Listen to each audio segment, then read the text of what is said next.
Howdy folks, and welcome to another episode of The Church of Tim Curry, the show where we review movies starring our Lord and Saviour, Mr. Tim Curry. Joining me is the wonderful Viva Becker. Hi. In this episode, we're going to be talking about Ferngully the Last Rainforest, an animated fairy tale set in the magical world of Ferngully, about a young fairy called Krista, who is being taught magic by the wise old Magi. Magi wants to help Krista to be good enough at magic to protect Ferngully from the possible return of an evil monster called Hexus. But Krista is more distracted with the arrival of humans in the rainforest, who are chopping down marked trees. Meanwhile, a crazy bat called Batty lands in Ferngully, who claims that humans experimented on him. Despite Batty's warnings, Krista tracks down the humans and is horrified to see that they are destroying the trees. Suddenly, one tree almost falls down on a human called Zag, and Krista tries to save him with a poorly told spell, which shrinks him down. While Zag tries to get accustomed to his new size and adapts to the world of Ferngully, Hexus, voiced by His Holiness Tim Curry, returns from his dark cage, and uses the human's leveler to start destroying all the trees. So, Viva, what did you think of Ferngully?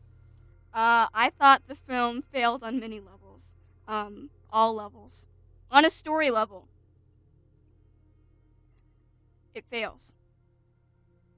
Because this is a story that is one of the most canned stories I've ever seen. It seems like a ripoff of every type of native land being destroyed kind of story. Because it basically follows the pattern, but really it doesn't change anything significant that I could see. So, while it does have a story, technically, it's not a creative story in my opinion. It's, C or below story, in my opinion. Yeah. For me, the thing that really hinders the story is the fact that Hexus doesn't go up against Ferngully until 55 minutes into the movie. So until Hexus arrives in Ferngully, the movie is dedicated to fluff and nonsense to pad things out. 55 minutes into, what, a 74-minute film or something? Yeah, and Hexus barely appears in the film as well. I honestly don't remember him being this underused. I think mainly the issue with the evil Hexus is that not only is he not in it very much, he isn't threatening, he doesn't really make any sense, he's not really explained or expanded at all. There are good films where the evil guy doesn't show up till the very end, I'm thinking maybe like Harry Potter and the Sorcerer's Stone. Voldemort's not really in that very much. He doesn't show up till right at the end. And yet that's still a good movie because they're building him up sort of throughout the whole movie. This movie is unfocused and really they botch every opportunity that they have to build any kind of tension or set up anything. Everything comes out of nowhere. When Krista first goes out into the world, this is her first time. Supposedly she's really excited about this, but they give no explanation about this. She just does this, and later on, after you've seen the movie about 5 times and you understand what she's doing, but the first time you're like, okay, good, she flew above the trees. Okay, is this an important thing? I don't know. That's just one example, really, but consistently, I noticed that they really didn't explain anything. The big finale, magic finale with the trippy fairy lights at the end. Did you ever figure out what the different light colors meant? It seemed like it was important, but they never explain it. I know, I didn't even notice that. Okay. Now I wrote down half a page on this because it was annoying. They have blue light. They touch their hands together, and the blue light means something, supposedly. They don't explain it, but the different colors. And then, you touch the tree with your hand. There's this part where the characters touch the trees, and if the tree is happy, it's blue, and if the tree's dying, then it's red. And then there's this part where the main character, Krista, and her human friend, Zach, are doing this weird romance cave thing, and they touch their hands together, and it's blue, but it seems like this is a deep connection kind of thing. Then at the end, the magic grandma calls this meeting, and all the fairies fly there. They're green light. Krista has blue light for some reason. They don't explain it. They go into this tree, then they show the outside of the tree. The light coming outside of it is yellow, but the light inside of it is green, and then the light changes to blue when the magic grandma decides she wants to die instead of helping. And then everybody's blue, and then right after the magic grandma dies, and they get out of the tree, they all turn back to green light, and I don't understand. It seems like the light, it means something, but they never explain any of this thing. That is just another example, and look, now I've wasted about 4 more minutes on this. So please take over and say something more concise than what I'm saying here. To be honest, I didn't really think about the colours of the lights throughout the film, so you make a good point. When I saw the colours, I just thought they were chosen for superficial reasons, to make things look pretty. But yeah, you're right, a lot of things in this movie don't get explained. It's a very random and sporadic film. It goes like, then this happens, then this happens, then this happens, then this happens. And you ask the movie why, and it just goes, well, because. For example, the infamous rapping iguana who comes out of nowhere, then never appears again afterwards. And you never learn this character's name, you only see him once. Yeah, so true, yeah. And he never comes back again. And yet they decide to devote, 2 minutes or something to his rap song? Well, I watched quite a few behind-the-scenes documentaries on Ferngully, and in one interview they stated that the iguana was based on an experience that the filmmakers had while doing some research in an Australian rainforest. They saw an iguana, it tried to eat their food, and they thought, ooh, let's put it in the movie. But they didn't think, will this help the movie? Yeah. You can't include a scene in the film just for indulgent reasons. It has to be for narrative strength. Yes. It seems like that's how they made the whole movie, really. Yeah, it does get exhausting trying to keep up with all the wacky things that the film is throwing at us. Yes, there are some quiet moments to help the audience to fall in love with the rainforest, but those scenes fly by. They're really fast, because the movie wants to jump on to the next crazy sequence. Now, answer me this, then. If your goal as a filmmaker is to show the rainforest as a beautiful thing, a home for animals that we should be saving, then why would the human character, who is, supposed to be us, Zach, why would his first experience with the rainforest that they decide to show us, why would they make that him being chased and murdered by everything in the rainforest while an iguana raps about how he's going to eat him? That's a really good point, actually. That's the thing. The filmmakers don't seem to know how to translate their well-meaning message into a good movie. Even if a team of filmmakers have great intentions when making a movie, it doesn't mean that the movie will inevitably become a great movie. There's always the matter of execution. Based on interviews I listened to, I can definitely tell that the filmmakers meant well. Their hearts were in the message. You can get the impression that they definitely cared about protecting the rainforest. But I don't feel as if that the filmmakers achieved a competent film despite all that passion they had. Now, I want to address the message that they seem to have with the film. And I was sort of thinking about this. At the beginning of the film, when the magic grandma is talking to Krista about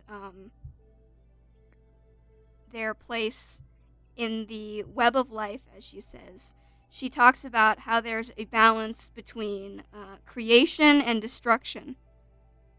Now, throughout the film, creation is always this magic thing that's amazing and, the best thing ever, and destruction is the gross, totally bad thing that is, you really want to stop this. It's, evil Tim Curry as a skeleton oil ghost looking thing. Um, it's bad, and even when the magic grandma is talking about how we need a balance between these two things, she still says destruction like it's the worst thing, and she still says creation like it's the best thing. It's not showing a realistic compromise, I think, between these two things that we can have. It's not showing a compromise between preservation and development, if those can be sort of similar to the creation destruction kind of thing they're talking about here. It's not nuanced enough, and I think if we continued the metaphor that they were presenting in this movie to the real life, if we extended it to that, it would be save the rainforest at all costs and never cut down any trees. And that's not a realistic solution. People live there in the rainforest. They need to cut down some trees, but they need to find a balance that's sustainable. We can't just say you can't cut down any trees. It's not a realistic or helpful solution. And I think this movie's message is also flawed, which is another reason why I said it fails at all levels. Because the message itself is not realistic or nuanced. No, not at all. This movie dumbs down and oversimplifies forest protection. The thing is, I was raised by a mother who is an environmental activist and an environmental teacher. Mm-hmm. She taught me and my brother to do certain things to look after the earth. One time, me and my family worked with an organisation to chop down trees in a local forest with permission to make way for certain important plant life to flourish. Biodiversity is a very important part of environmental sustainability because plants can help each other grow. And that is my major problem with this movie's message. It's not very educational. It doesn't leave audiences with something constructive to go away with. We don't really learn how we can help the Earth by the end of the movie. Well, it seemed like the way to change things was to go back to your friends and say, guys, things have got to change, and then to walk away into the forest. And then everything was fixed. Ugh, that really annoyed me. The film could have gone beyond that. It could have showed how Zach went on to look after the environment, what things he did in his everyday life to help protect the Earth. But nope, the movie just abruptly ends. The only instruction that the film gives the fairies and the audience is don't harm trees and grow more trees. Sure, in a perfect utopia, things would be that simple, but that's not the case. We have to be a bit more realistic and level-headed about protecting nature. But this movie has a very fantastical and whimsical way of approaching a very complex subject. This affects the story too, because the film is always assuring us that the fairies can grow another tree very fast. Where's the urgency? Where's the drama? Yeah, there's a part where Maggie says that she can't help a tree grow because it wasn't destroyed by nature, but again, she can still just grow another tree. Why not let the humans cut down as many trees as they want, and then you can just grow them back in literally 5 minutes. And then the humans have wood and paper and stuff, and you have your trees, so what's the issue? I don't know. And also, the movie really wants us to care about Ferngully, but we only really get to know Pips and Krista. All the other characters in the forest are either predators or characters in the background. The movie doesn't go to extra lengths to make us care about the community living in Ferngully, so I'm sorry, but I don't give a shit if their home is destroyed. Exactly, yeah. Now, I'm sure that some listeners are starting to scream, what about Batty? Don't you care about Batty? Well, personally, no. I found him to be way too annoying. You know, I didn't actually mind him that much, to be perfectly honest. He reminded me a lot of the character Ben from Treasure Planet. Except for... Ugh, I hated Ben. I hate him too. Which is probably why I'm more open to Batty, because he's a toned-down version of Ben. Sort of, kind of. Ben doesn't rap, to be fair, but Ben has a high-pitched and annoying voice, whereas Batty, not only does Batty help people, he, like, saves them, he's got Robin Williams' voice, which is much more soothing than Ben's. Yeah. See, I love Robin Williams as much as the next guy. I am a fan of his acting style, but he can be irritating under bad direction. And I get the impression that whoever directed Robin in the voice booth for Batty let him go loose, gave him a load of freedom. And I believe that Robin needs a little restraint as an actor, or he can sound quite obnoxious to listen to. Hello, I'm a nocturnal placental flying mammal, a member of the family of Pterodiddae, or Pterodidnae. If you can't tell, I'm a bat! Yes, I am! And they used to call me Batty. Batty Coda. Nice to meet you. Bonjour.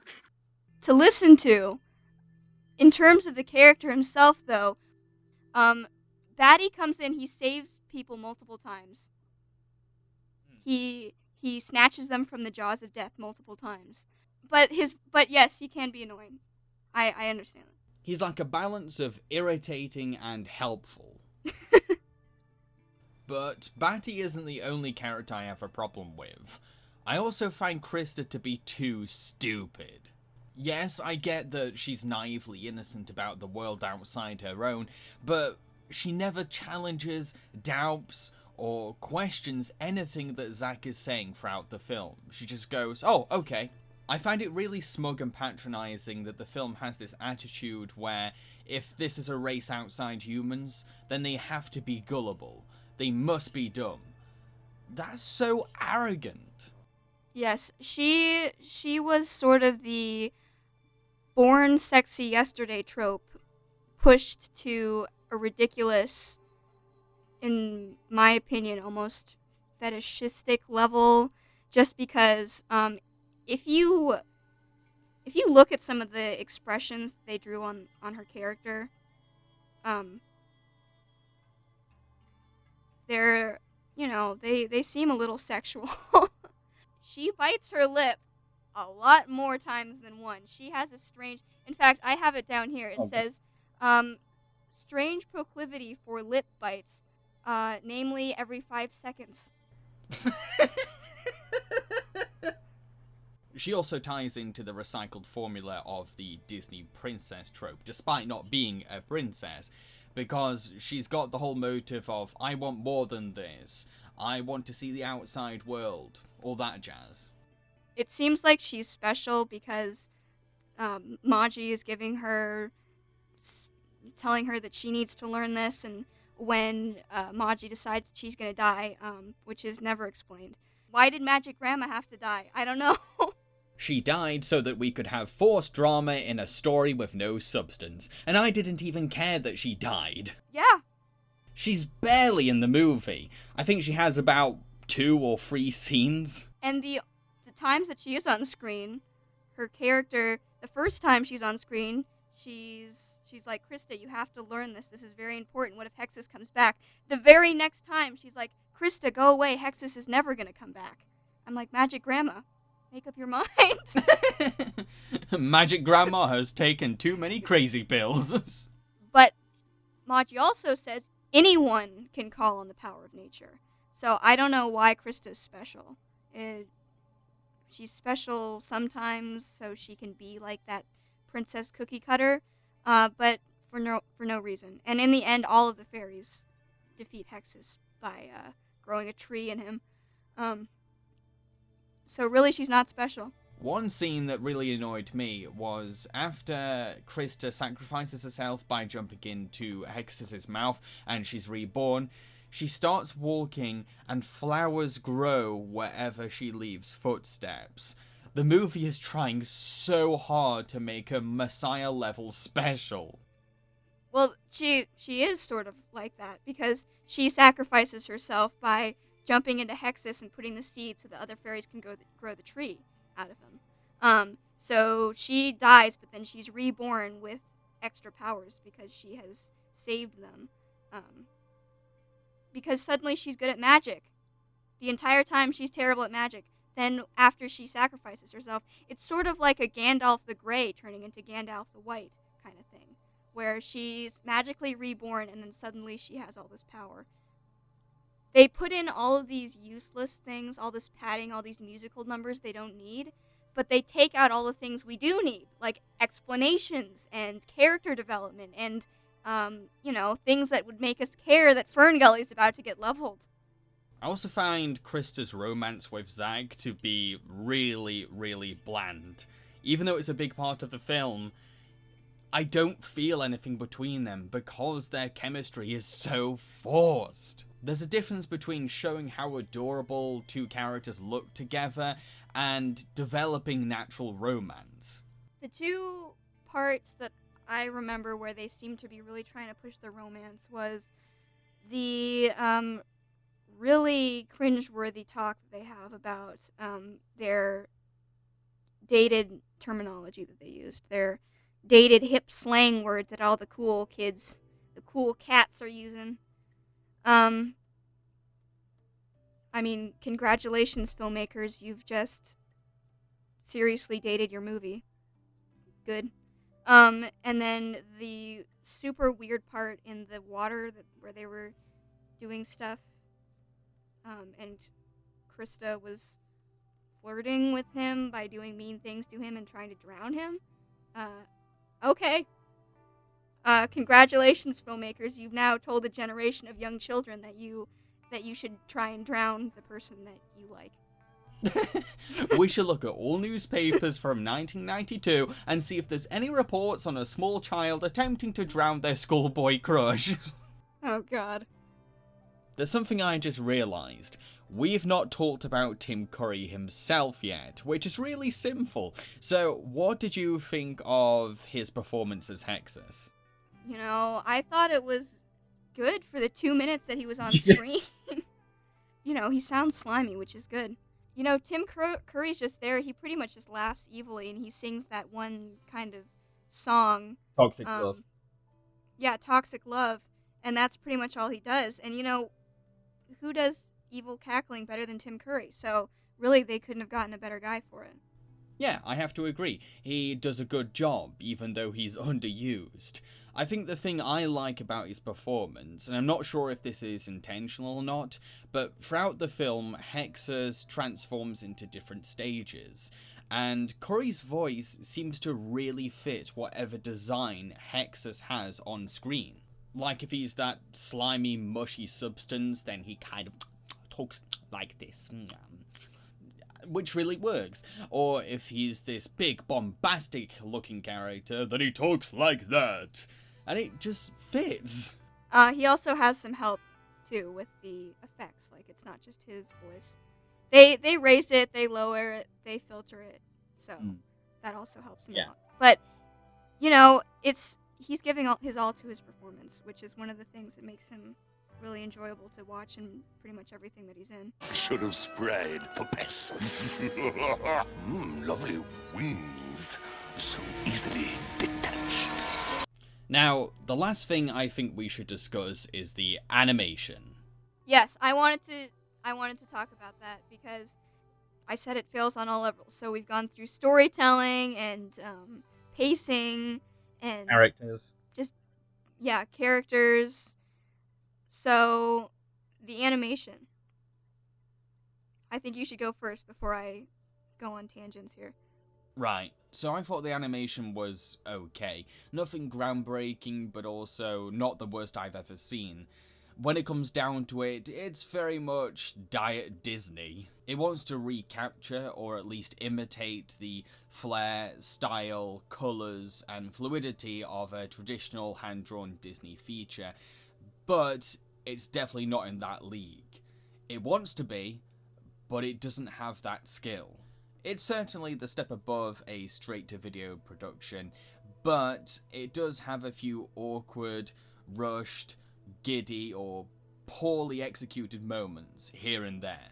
I think that the animation is at its finest whenever Hex is on screen. The animators seem to be their most fluid, confident, and experimental whenever they're presented with a chance to move Hex, whether he's a gas, a liquid, whatever kind of substance.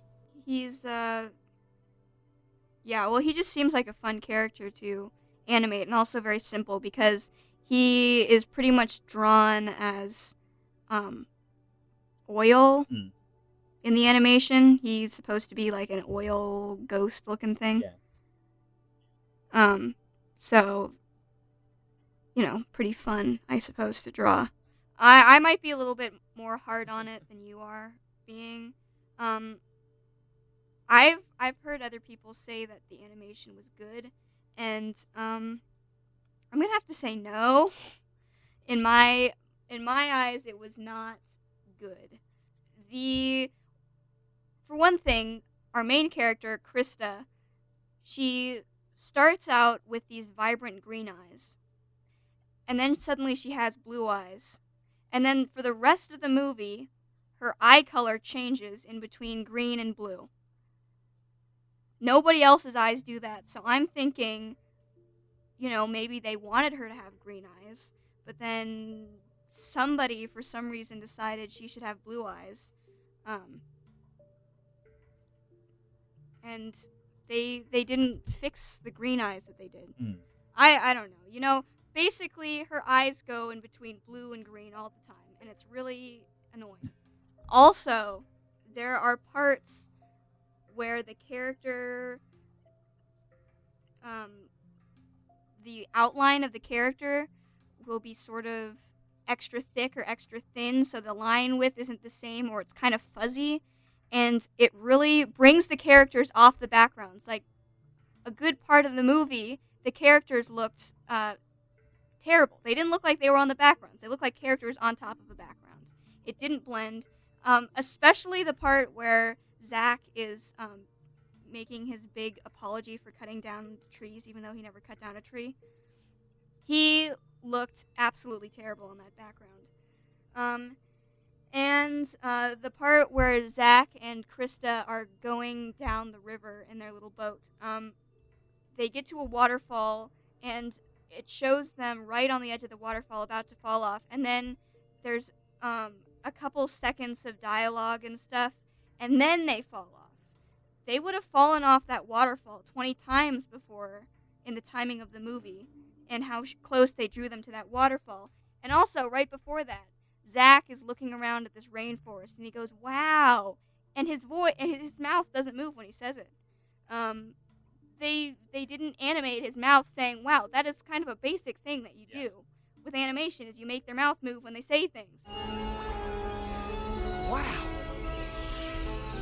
And later on, when Zach and Krista are in the cave and they're laughing and making noises together,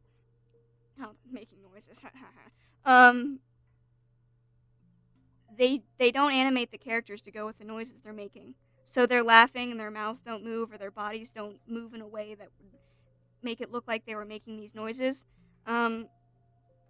So, that's a basic thing that you should do. Also, I felt like the animation was a little bit slow. It wasn't slow in an artistic, sort of beautifully languid way. It was slow in an infuriating way, as in there's fast movement that's supposed to be happening right now, and the movement is so slow that it just makes me feel kind of angry and uncomfortable. Like, there's a part where Zach is sneaking into the magical circle that the fairies are having. He jumps into a tree, but it looks like he jumps in this weird, awkward slow motion. And I wanted to just shove him into the tree. And he's jumping in slow. Is jumping in slow motion his new power? I don't know. It's infuriating to me. I want the animation to be crisp and snappy, and I want it to blend with the background, and I want their mouths to move when they're saying things. I will give the movie this, though. Apparently, the film was animated on recycled paper, which I respect. I'm glad that they put that detail in there, that they paid attention to that detail at least. It didn't seem like they paid attention to any other details in the movie. And it seems like they don't care about their movie. Obviously, they care about their message, but this movie that they put out feels more like a tool that they're using, and not like a story that they wanted to tell, The film also blends 2D animation with 3D animation. The director comes from a CGI background, so he wanted to incorporate computer animation into the film in different ways. I think The most impressive technique he did was he actually animated some things on a computer, but then he printed it onto the recycled paper. I thought that was quite a creative way of blending the different kinds of animation techniques. But I have mixed feelings about the computer animation. On the one hand, it can work for machines like the Leveler, because the animation back then was very primitive, boxy and blocky. It fit something like a machine, but whenever they use the computer animation for organic characters, sometimes it doesn't work. For example, CGI Batty, I don't buy it. I can tell that CGI Batty is made with polygons. I can see the bend in the model, and I shouldn't be able to. Mm-hmm. And when the fairies are flying, too. I think, yeah, the movement is a little repetitive and stiff. Right, let's wrap things up with our conclusions. Personally, while I do have a lot of nostalgic attachment to this movie, I will admit that I don't think that it's held up well as an adult. The narrative is padded out with silly, pointless scenes, hyperactive fodder and forced romance, while the villain Hexus doesn't really do much until 55 minutes into the movie. Plus, the movie's message is just too subtle and oversimplified to be realistically applied to the audience's lives. Now, I can imagine some listeners will argue, it's a kids' movie, it needs to be simple. No. Not at all. Environmental sustainability is a complicated, debatable, and serious subject. Children need to get lots of information about the topic in order to both understand it and make up their own minds about it. My final grade? 4.5 out of 10. It is not the worst thing that you can watch. It's something that it would be fine if you put it on for the afternoon for your child. And the message is, I think, fails. The animation fails. The storytelling fails. So if you have a choice of something better, I'd say watch that. So I'm going to give it 4 out of 10. Fantastic. So I hope that you folks enjoyed listening to our review of Ferngully: The Last Rainforest, featuring Tim Curry as the villain Hexus. I've been Jamboree. I've been Viva Becker. Cheerio, folks. Yeah, goodbye.